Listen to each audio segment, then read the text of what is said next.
force in Western publishing right now is superheroes. Unless you go to like, you know, unless you actually like expand beyond the traditional publishing. Because of course, webcomics will often have more readers than the regular comic industry. Independent stuff and manga is more popular than superhero comics. It's the sad truth of the industry right now, and the industry is very, very slowly dying. Marvel less so, because now they got Disney money behind them. But let's face it, back in the 70s and 80s and even the 90s, they were selling more comics than they are now, and it's not growing as much as it should be, if at all.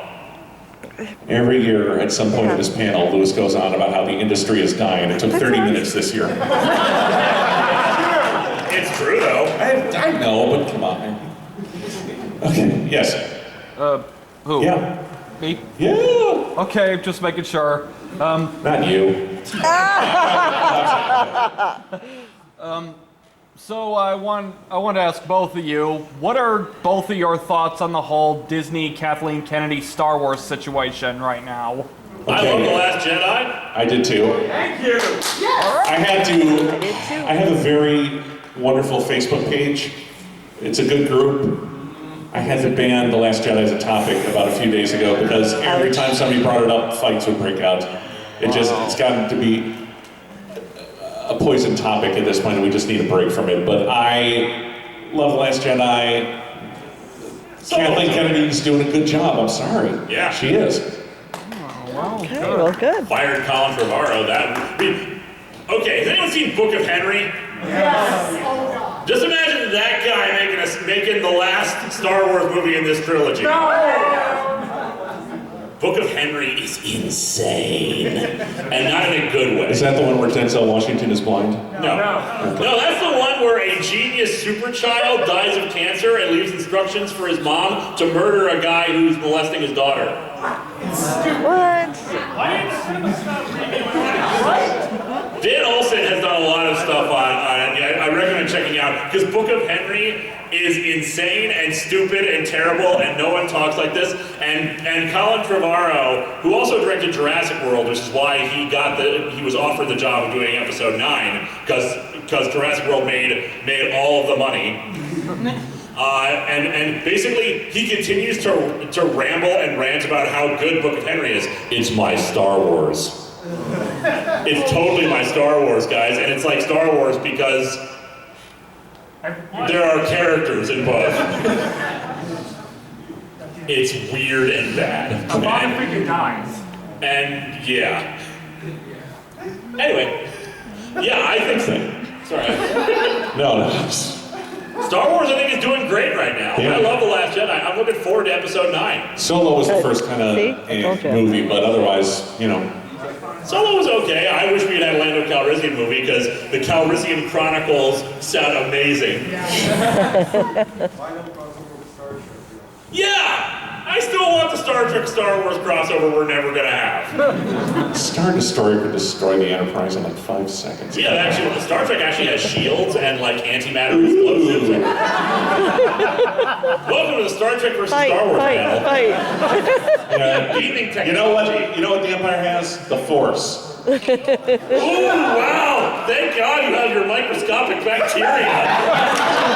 If only we had super genius scientists that could deal with that. Oh, I'm so afraid of your rigid adherence to logic, Spock.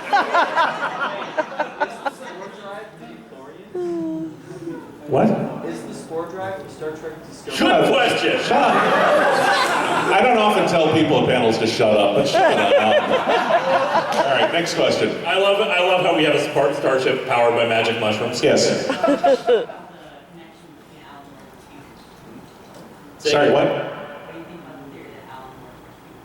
That Alan Moore is Rasputin. I can see it. I mean, we already know that Keanu Reeves is immortal as well.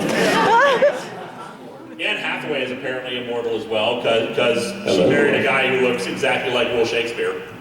Well, how is she immortal by marrying a man who looks like Will Shakespeare? Look at the pictures of the original Anne Hathaway who was married to Shakespeare. Oh, okay, that's weird.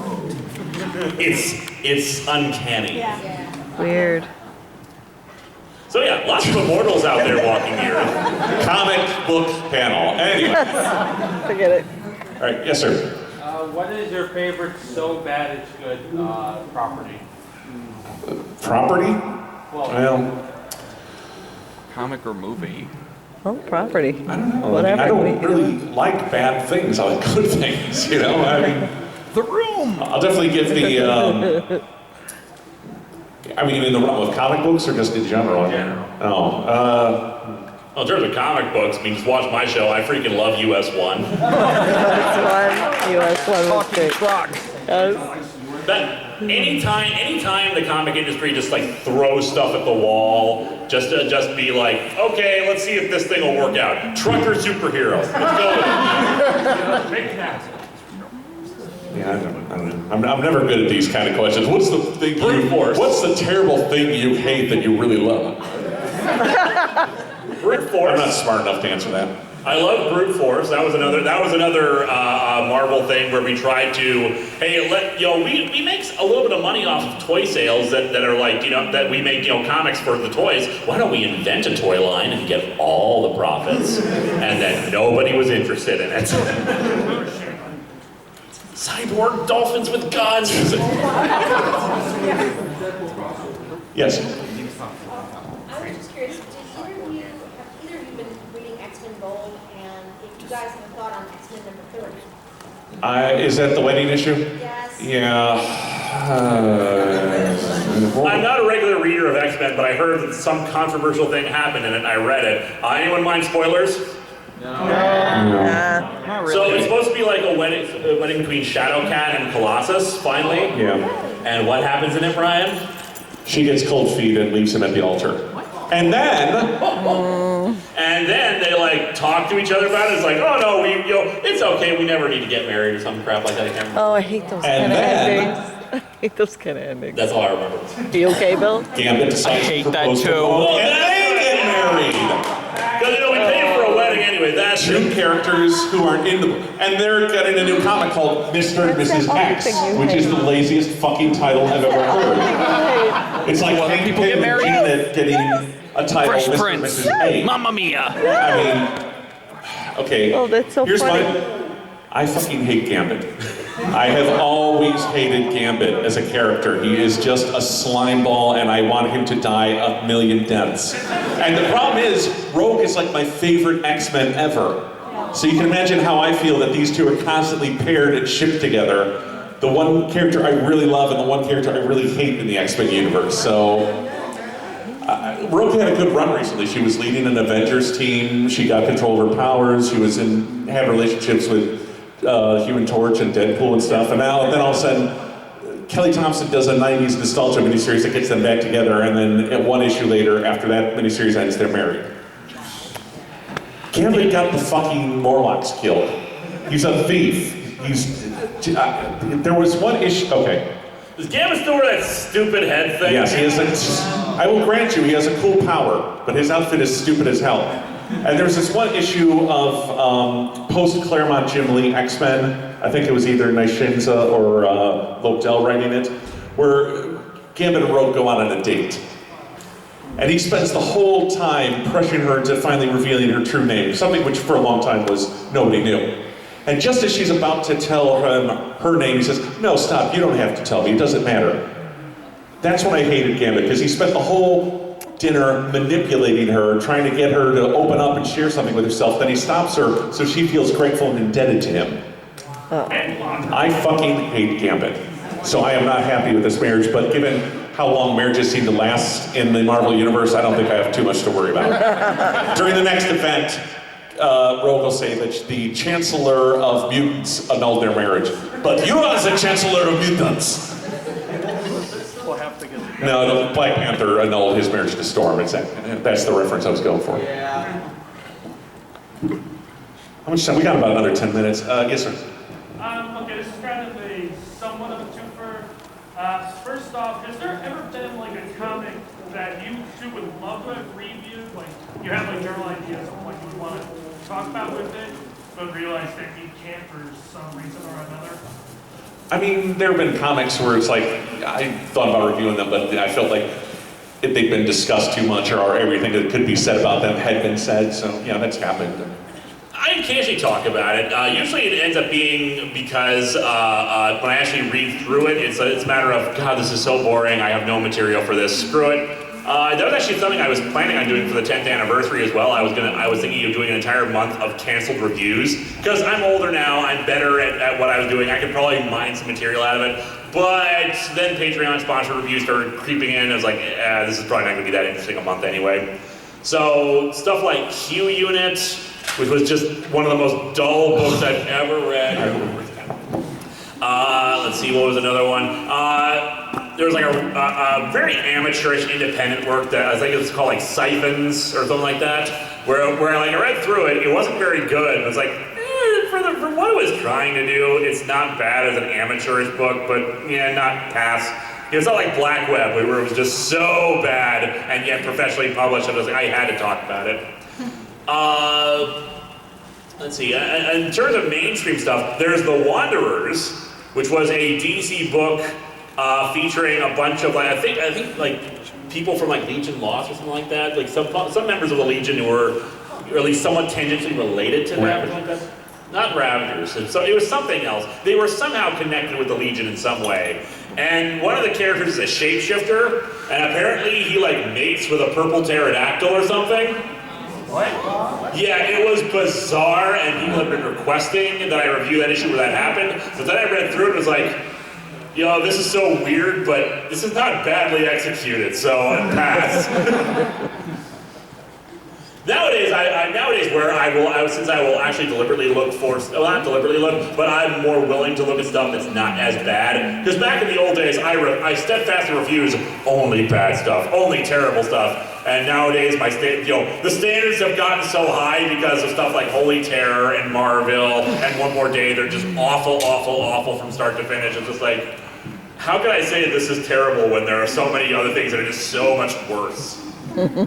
So yeah, those are the ones that I've never really looked at, but thought about doing. You in the back. Well, it's not per se new, it's a few years old. I want to say it came out right after the first Avengers movie, but Marvel made an Avengers versus X-Men comic, where Phoenix came back and was going for Hope Summers, but she couldn't withstand it like she thought, so it ended up getting Scott Summers and Colossus. Yeah, AVX. Yeah, what do you guys think about that? I think it's a law. Marvel has a history of doing hero versus hero crossovers where unfortunately they always pick one side to be the bad guy, and that's where the heroes versus hero stories fail. I've never actually read it before, but every time I do Event Comics Month, Avengers vs. X-Men keeps getting close to getting a review out of it. Basically, what I have heard about it was that it's a situation that could entirely be resolved if anyone acted like an adult. It was too long, it was overwritten, and again, the X-Men were the bad guys. That's what my thing was, because like I felt like Scott Summers in that series specifically were just so out of character that it just threw me. Like they had a good idea, don't get me wrong, but like I think it would have been a lot better idea if they both would have had a good point. Scott Summers, like at first he was just trying to protect his daughter, but eventually he just got on a crazy power trip, It just didn't make any sense to me. Well, I hope it wasn't his daughter, but yeah, I get what you're saying. Okay, yeah. Yeah. I wanted to ask, what are your thoughts on Blue Beetle Rebirth being canceled?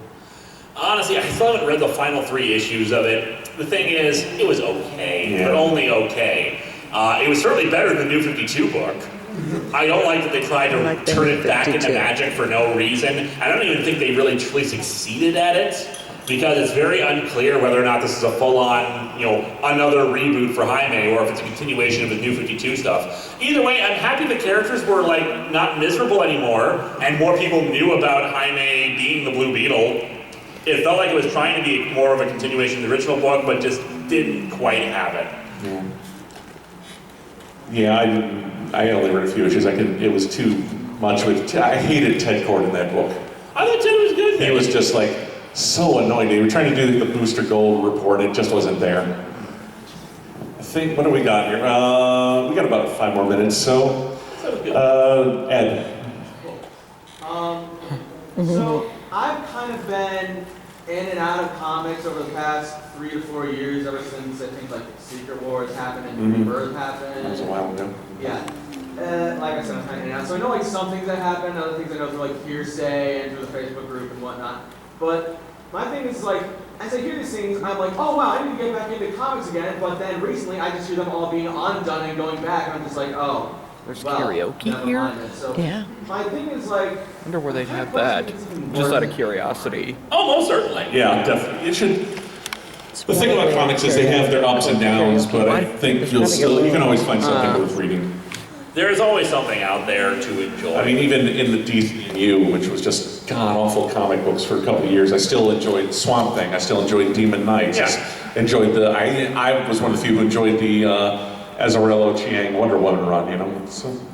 There's always going to be books out there you'll enjoy, and yes, it will suck. It will suck when you know something you love, you know, is no longer the way it is. But that's the nature of the beast when other people are handling these characters. Retcons and rebirths are part of the game. You just kind of roll with it, and you can always go back and reread the classic stuff. I've been rereading the trade paperbacks as a release of the Perez Wolfman Titans, and it's a great book. I think it's probably the best TEAM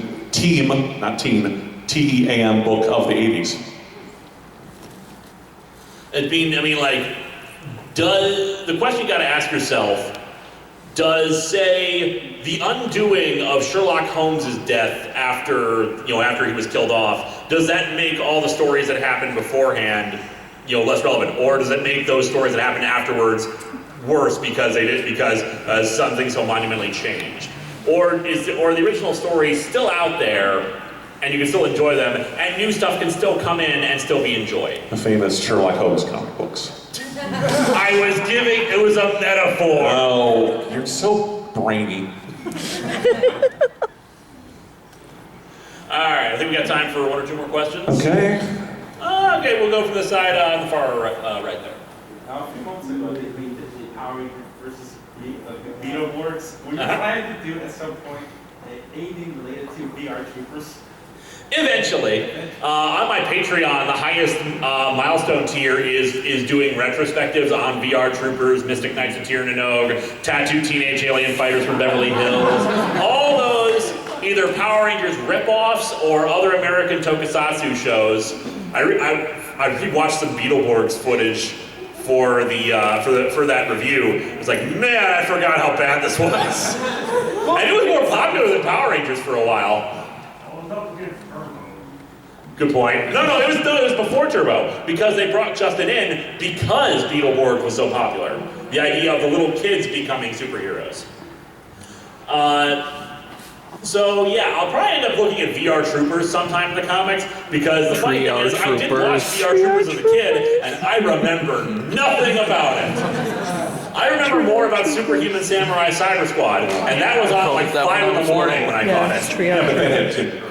I don't even remember Tim Curry in it. I like the weird dark designs and set. Now the villain was like this teenage edgelord, I keep using that phrase, this teenage edgelord who's like in a dark room on his computer talking with the villains like, I will undo all the hero's plans. It was beautiful. It's like proto Kylo Ren. Okay, I think we have to wrap things up here. Okay, thank you guys for joining us. We're in Artist Alley. I'm at table D4. He's at table... I don't remember. I'm going to go find it. He's in the A level. I have a new DVD out. Louis, do you have anything? Thank you for coming out here. We have a panel tomorrow where instead of talk comics, we'll just talk about internet-y stuff. Including a website we used to work on. So. Okay, all right. Okay. Thank you. Beyond the website.